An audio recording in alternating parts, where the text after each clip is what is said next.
Dominique Restineau, bonjour. Vous êtes le président de l'entreprise Expertive, mais également président d'une association qui s'appelle le MoveJ et également vice-président de la Chambre de commerce et d'industrie de Paris. Alors, vous êtes aujourd'hui au jury du G20 des jeunes entrepreneurs. Pourquoi venir à ce jury avec toutes vos activités ? Déjà parce que c'est un plaisir de faire partie de ce jury, tout simplement. En plus, on y rencontre des hommes et des femmes qui sont passionnés d'entrepreneuriat.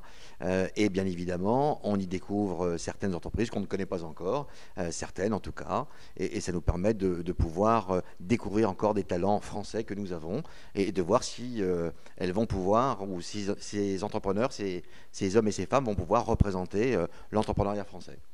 Alors, vous avez encore une bonne mine aujourd'hui, parce que je pensais vous voir suite à votre magnifique soirée du MoveJ hier soir. Est-ce que vous pouvez me parler un peu du MoveJ et dites un peu ce qui s'est passé sur les prix qui ont été remis hier ? Oui, donc on s'est couché un petit peu tard ce matin, assez tôt même je dirais. C'était une soirée, la troisième édition du prix MoveJ. Le grand lauréat, le grand prix MoveJ a été décerné à une jeune femme. En clair, elles sont deux associées, deux sœurs. L'entreprise s'appelle Marlette et elle crée des produits alimentaires bio, sans gluten, avec un packaging remarquable, et c'est du prêt à l'emploi, mais vraiment bio et vraiment de qualité. Scarlett Joubert a 26 ans. Je trouve que c'est une entrepreneuse avec beaucoup de talent. Le jury, le président du jury et tout le jury, le président du jury Jean-Pierre Guichard, ont mené cette opération de main de maître, et pourtant on a vu encore aujourd'hui.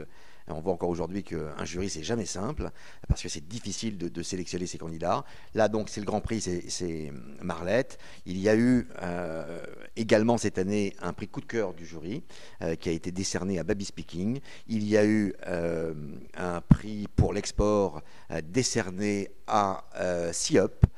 D'autres prix également ont été décernés, notamment le prix Envol pour ce jeune entrepreneur qui crée une marque de couture, et c'est assez remarquable. Alors, entre le MoveJ pour les jeunes entrepreneurs, l'Institut donc, du mentorat pour accompagner les entreprises et d'autres associations, l'entrepreneuriat français va-t-il aussi mal que ça pour qu'on ait besoin autant donc, d'accompagnement Les entrepreneurs ne peuvent pas arriver à se débrouiller sans tous ces systèmes, ou c'est un mal français, ou c'est un bien français, ou c'est spécifique à nous ? Alors, c'est pas du tout ni un bien ni un mal français. C'est une obligation, je crois, de tous les entrepreneurs de France et de Navarre et du monde, pour la simple et bonne raison. Hier soir, il nous a fait l'honneur de participer à notre soirée, le président de la Fondation pour l'entrepreneurship du Québec, avec qui, bien évidemment, avec le mentorat, je suis en partenariat et en lien depuis plusieurs années désormais. Il rappelait que grâce au mentorat, le taux de pérennisation des entreprises doublait quasiment, et même dans leur pays, par exemple au Québec, c'est 35% de toute survie des entreprises quand elles ne sont pas accompagnées, et c'est entre 75 et 80% lorsqu'elles sont accompagnées. Il me semble qu'à tous les stades de l'entreprise, les entrepreneurs ont besoin d'être accompagnés. Alors après, c'est de quelle manière ils ont besoin d'être accompagnés. Il me semble à moi, mais c'est facile de lire en ce qui me concerne, que la relation mentorale répond exactement à ces chefs d'entreprise. Auparavant, pour des jeunes, il faut également du conseil, mais même pour d'autres d'ailleurs, même pour des entrepreneurs plus aguerris, parce qu'on a besoin de réfléchir de temps à autre. Ce qui est important, c'est de pouvoir échanger, partager avec un mentor, de pouvoir ou pas d'ailleurs, il y a d'autres systèmes qui peuvent accompagner, ce qui permet de faire réfléchir le chef d'entreprise, lui ouvrir le champ du possible pour qu'il imagine comment il va développer son entreprise ou comment il va traiter tel ou tel sujet.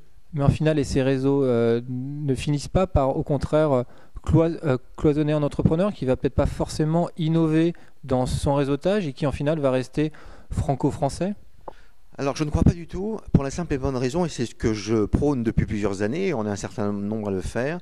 Moi je milite pour la chaîne d'accompagnement à la création d'entreprises, la chaîne d'accompagnement au développement des entreprises, la chaîne d'accompagnement au financement des entreprises. Je m'explique. Effectivement, on n'a jamais autant soutenu la création d'entreprises dans notre pays. Chacun fait des choses dans son coin. avec quelques-uns, nous avons fait en sorte que cette chaîne d'accompagnement, nous puissions la faire ensemble. C'est-à-dire, quand je prends par exemple le cas de Philippe Ayat avec 100 000 entrepreneurs, nous pouvons aller rencontrer des jeunes dans les classes pour sensibiliser ces jeunes à l'entrepreneuriat, et je pense qu'il faut qu'on le fasse davantage. Derrière, il y a des pratiques comme entreprendre pour apprendre, où on va créer je dirais des vraies fausses entreprises pendant un an. Derrière, et donc parce qu'on suscite, et il y a une suite logique. Derrière, ceux qui souhaitent véritablement créer cette entreprise. Et so what après? Et puis ils créent l'entreprise, ils arrivent au MoveJ, d'accord, et ils peuvent être accompagnés à travers le MoveJ. Ensuite, ça peut être développé en passant par le réseau Entreprendre, par exemple, qui fait un travail remarquable, ou alors en rentrant directement, pour certaines qui le peuvent. Regardez, je prends le cas de Fago Chose, qui a été lauréat du prix MoveJ et accompagné dans le programme de mentorat du MoveJ, ou par exemple Pubeco.